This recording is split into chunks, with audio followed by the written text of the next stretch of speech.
ये next part of the video में हम लोग पढ़ेंगे कुछ इम्पॉर्टेंट टर्म्स के बारे में। उससे पहले मैंने डायग्राम बना के रखा हुआ है, जो हमने पिछली वीडियो में पढ़ा था उसी को मैं एक बार रिवाइज करा दूँगी।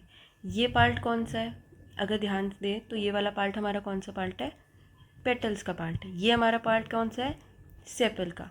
ये हमारा पूरा क्या है, देखो इसमें से ये है एंथर वाला पार्ट और ये क्या है, फिलामेंट वाला पार्ट। इन दोनों को साथ में हम क्या बोलते हैं, एंड्रोशियम। जिसमें से ये वाला जो हमारा पार्ट है स्टिग्मा है, ये वाला पार्ट क्या है हमारा, स्टाइल है, और ये वाला पार्ट क्या है हमारा, ओवरी है। इन तीनों को हम लोग साथ में कंबाइंड होके क्या बोलते हैं, गाइनोशियम कहते हैं। जिसमें से ये वाला जो पार्ट है थैलमस बोलते हैं हम लोग उसको, और रिसेप्टेकल कहते हैं, और इसको हम क्या कहते हैं, स्टॉक।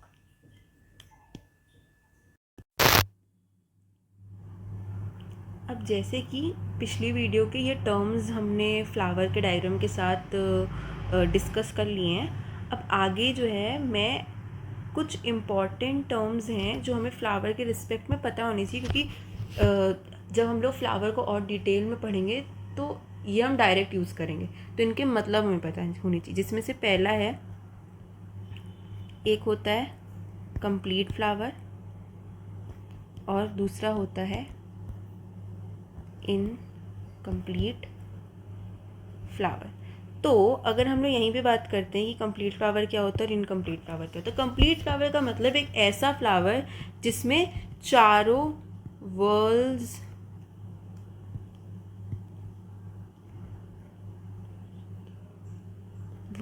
ऑफ फ्लावर जो है वो क्या हो, प्रेजेंट हो। स्पेलिंग गलत हो गई, वर्ल्स ऑफ फ्लावर प्रेजेंट हो। इनकम्प्लीट फ्लावर क्या होता है, इनकम्प्लीट फ्लावर वो होते हैं जिसमें वन या एक से ज़्यादा वर्ल्स एब्सेंट हो, वन और मोर वर्ल्स ऑफ फ्लावर एब्सेंट। अब समझो मेरी बात, यहाँ पे हम ये नहीं कह रहे कि स्पेसिफिकली एसेरी पार्ट एब्सेंट और रिप्रोडक्टिव पार्ट से एब्सेंट हो। हमें पता है हमारे लिए चार वर्ल्स कौन कौन से हैं, स्टिग्मा, स्टेमेन, पिस्टिल और कैलिक्स, कोरोला, जिसको ग्रुप में हम क्या बोलते हैं, एंड्रोशियम, गाइनोशियम। कैलिक्स को हम लोग क्या कहते हैं, एक सेकेंड, ये था सेपल जिसका कैलिक्स होता है, और ये होता है पेटल जिसका कोरोला होता है। तो ये वो चार वर्ल्स थे जिसमें ये प्रेजेंट होंगे, वो कंप्लीट फ्लावर। जिनमें इनमें से एक या एक से ज़्यादा एब्सेंट हो गए तो हम उसे क्या बोलते हैं, इनकम्प्लीट फ्लावर कहते हैं। पहली टर्म तो ये हो गए। दूसरी चीज़ क्या हो गई, दूसरे इंपॉर्टेंट टर्म्स में कि ये समझो कि एसेंशियल पार्ट्स कौन से और नॉन एसेंशियल पार्ट्स कौन से। तो एसेंशियल पार्ट्स और नॉन इसेंशियल पार्ट्स। अब यहाँ पे बात करें, इसेंशियल का मतलब हुआ, देखो फ्लावर के लिए जो उनका मेन काम है वो क्या है, रिप्रोडक्शन। अगर तुम लोग नॉर्मली इवोल्यूशन में कोई ऐसे चैप्टर्स पढ़ोगे तो उसमें भी बोला जाता है कि कोई भी ऑर्गेनिज्म जो है उसका काम क्या है, चाहे एनिमल्स हो चाहे हम हो, हमारा काम क्या है कि अगली प्रोजेनी को रिप्रोड्यूस करना, ठीक, और अर्थ पे जो लाइफ है उसे कंटिन्यू करते रहना। तो यहाँ पे एसेंशियल मतलब इम्पॉर्टेंट पार्ट काम क्या है फ्लावर का, कि रिप्रोडक्शन करना। तो एसेंशियल पार्ट्स कौन से हुए, रिप्रोडक्टिव पार्ट्स हुए, और नॉन एसेंशियल पार्ट्स क्या कौन से हुए, एसेसरी पार्ट्स हुए। कहने का मतलब है कि हमारा एंड्रोशियम और गाइनोशियम ये हमारे एसेंशियल पार्ट्स हैं, और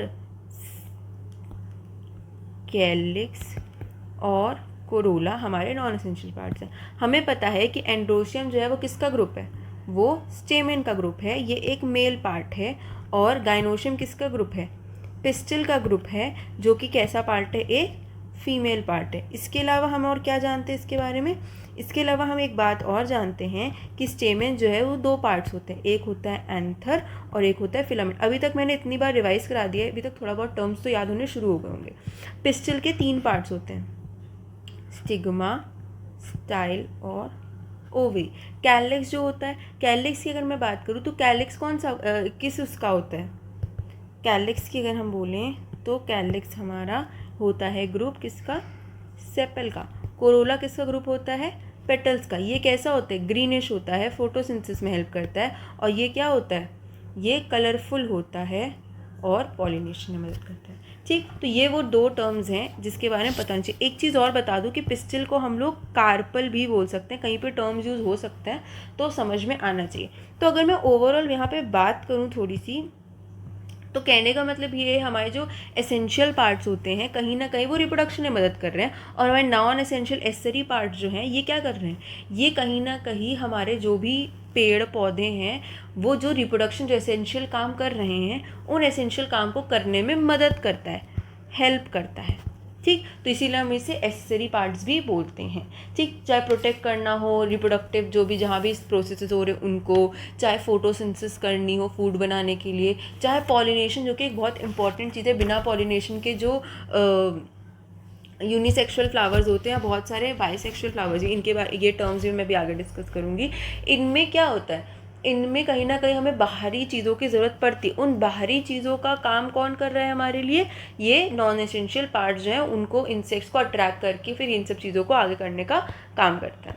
ठीक, तो इसमें अभी तक किसी को कोई डाउट अगर हो तो मुझे बता देना कमेंट सेक्शन में। बाकी अगर हम आगे देखें नॉन एसेंशियल इसके अलावा, तो और टर्म से हम लोग एक चीज़ कहते हैं कि यूनिसेक्सुअल एंड बाइसेक्सुअल।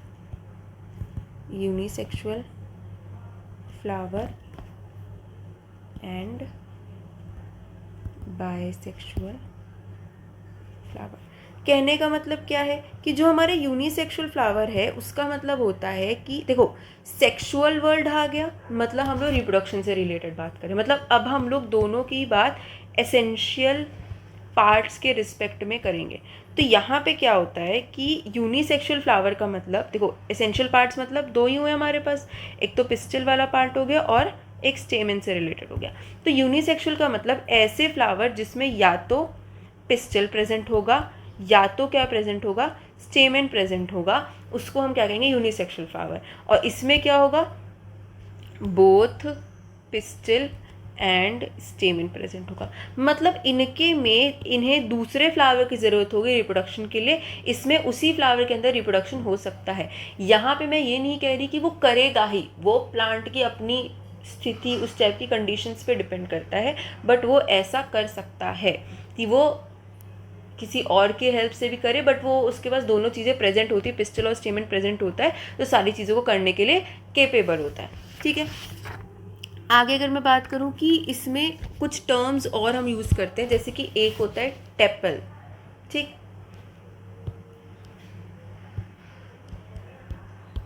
क्या है टर्म, देखो जैसे सेपल और पेटल हो गया, मैं यहाँ लिख देती हूँ पहले, टेपल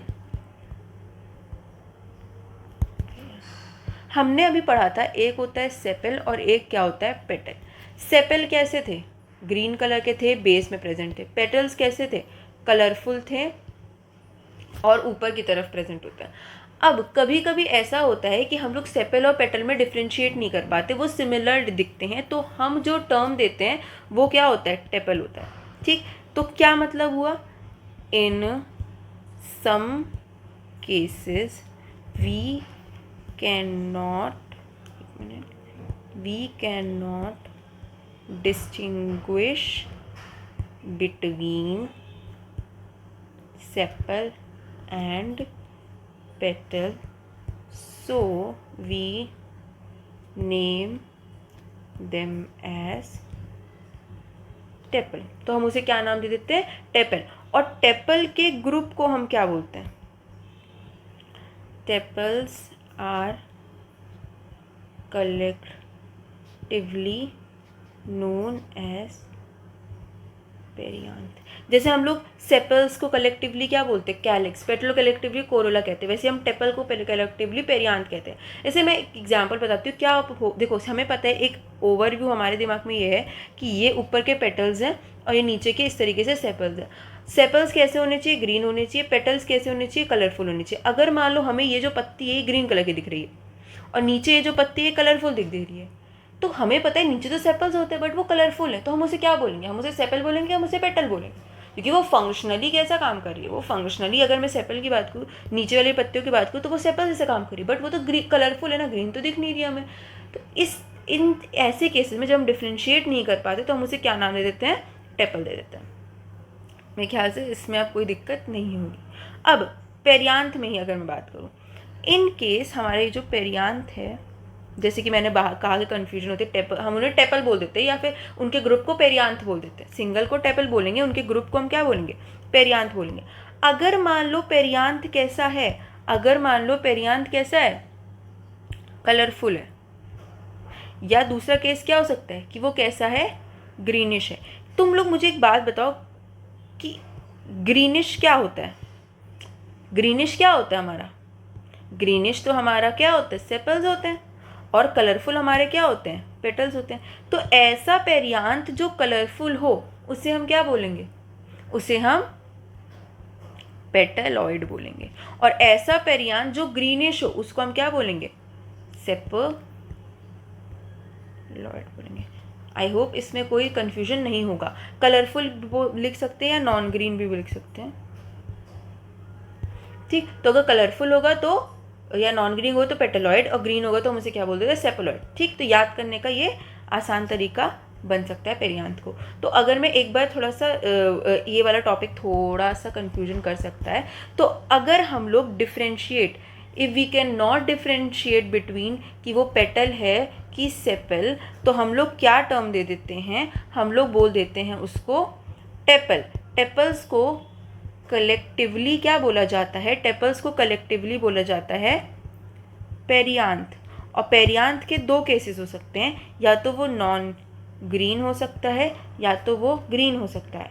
अगर वो नॉन ग्रीन है तो हम उसे सेपलॉइड कहेंगे, सॉरी अगर वो नॉन ग्रीन है तो हम उसे पेटलॉइड कहेंगे, और अगर वो ग्रीन है तो हम उसे सेपलॉइड कहेंगे, ठीक। तो पेटलॉइड पेरियांथ, सेपलॉइड पेरियांथ। आई होप इसमें कोई भी डाउट नहीं होगा, ठीक है। तो ये हमने कुछ टर्म्स की बात की। नेक्स्ट अगर मैं बात करूं तो हम क्या यूज़ करते हैं, ब्रैक्ट, कौन सा था, फोर्थ। नेक्स्ट हमारे पास क्या है, ब्रैक्ट। ब्रैक्ट क्या होता है, ब्रैक्ट बहुत ही इंपॉर्टेंट है, इससे क्वेश्चन आने के चांसेस थोड़े से हाई होते हैं। तो अगर मैं ब्रैक्ट की बात करूं तो तुम लोग ने बोगेनविलिया देखा होगा। बोगेनविलिया बहुत से लोग अपने घरों को, गेट्स को डेकोरेट करने के लिए यूज़ करते हैं। एक बार सर्च करना, समझ में आ जाएगा मैं किसकी बात करूँ। बोगेनविलिया की जो पत्तियाँ होती है ना, पर्पलिश भी होती है, जनरली जो वाइल्ड वाले होते हैं वो पिंकिश होते हैं।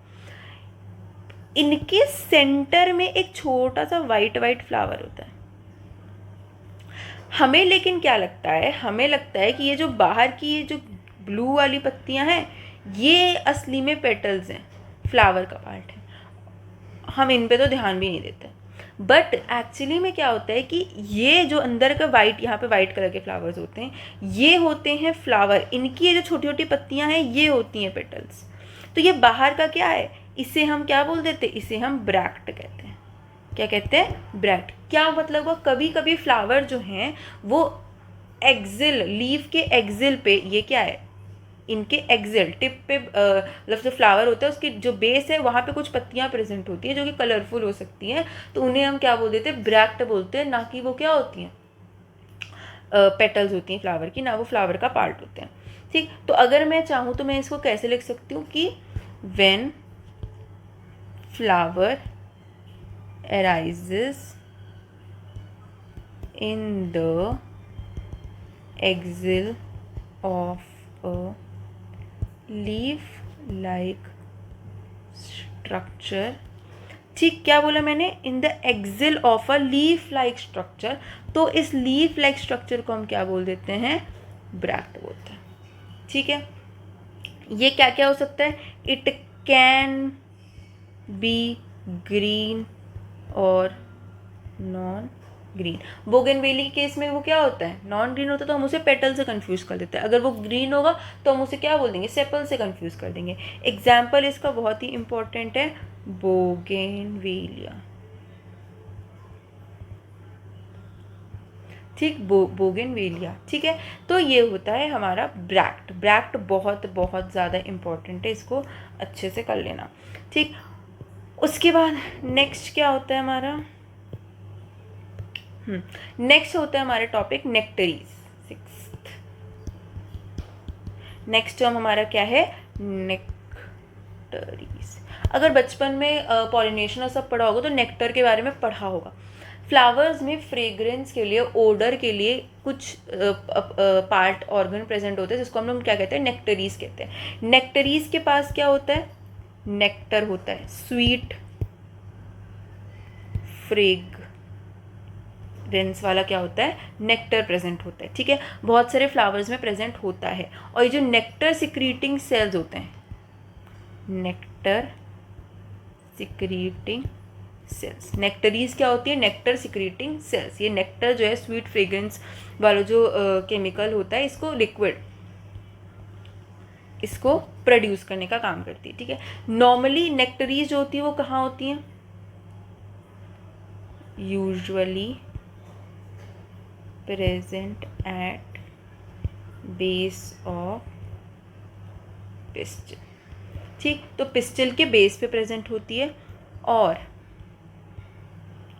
Eight base of petals present होती है। ठीक है, नेक्टर्स का फंक्शन क्या होता है, नेक्टर का, नेक्टरीज में जो नेक्टर प्रोड्यूस होता है तो नेक्टर क्या करता है, अट्रैक्ट करता है इंसेक्ट्स फॉर पॉलिनेशन। बहुत ही ज़्यादा इंपॉर्टेंट रोल है पॉलिनेशन में, क्रॉस पॉलिनेशन में किसका, नेक्टर का। नेक्टर जो है फ्रेग्रेंस प्रोड्यूस करता है, मधुमक्खियाँ देखा होगा वो फ्रेग्रेंस की तरफ, या वो एक्चुअली में ना वो किसके लिए वो जाती है, नेक्टर को खाने ही जाती है वो पेड़ों के पास। ठीक है, हो सकता है हमें उसकी वो इतनी अगर स्ट्रॉन्ग फ्रेग्रेंस ना हो, हमें वो फील ना हो, बट वो इंसेक्ट्स में ज़रूर उन्हें फील होती है। एक एग्जाम्पल जो तुम लोग याद कर लो जिसमें प्रोमिनेंटली नेक्टरी दिखती है, वो नेस्टूरियम है। ठीक, इसको एक एग्जाम्पल है जो याद कर लो। ठीक है, दो एग्जाम्पल तो याद करने को बोला, एक तो ब्रैक्ट में मैंने बोला था बोगनवेलिया, और एक नेक्टरीज में नेस्टूटियम। ठीक, ये इंपॉर्टेंट है। इसके बाद जो है हमें सेक्सुअलिटी ऑफ फ्लावर पढ़ना है और जनरल डिस्क्रिप्शन पढ़ना है फ्लोरल पार्ट्स का। ठीक है, वो मैं नेक्स्ट पार्ट में बताऊंगी वीडियो के, थोड़ी लंबी हो जाएगी वरना, तो इसको अच्छे से रिवाइज कर लेना। किसी को कोई भी डाउट हो वो मुझसे पूछ लेना। Thank you.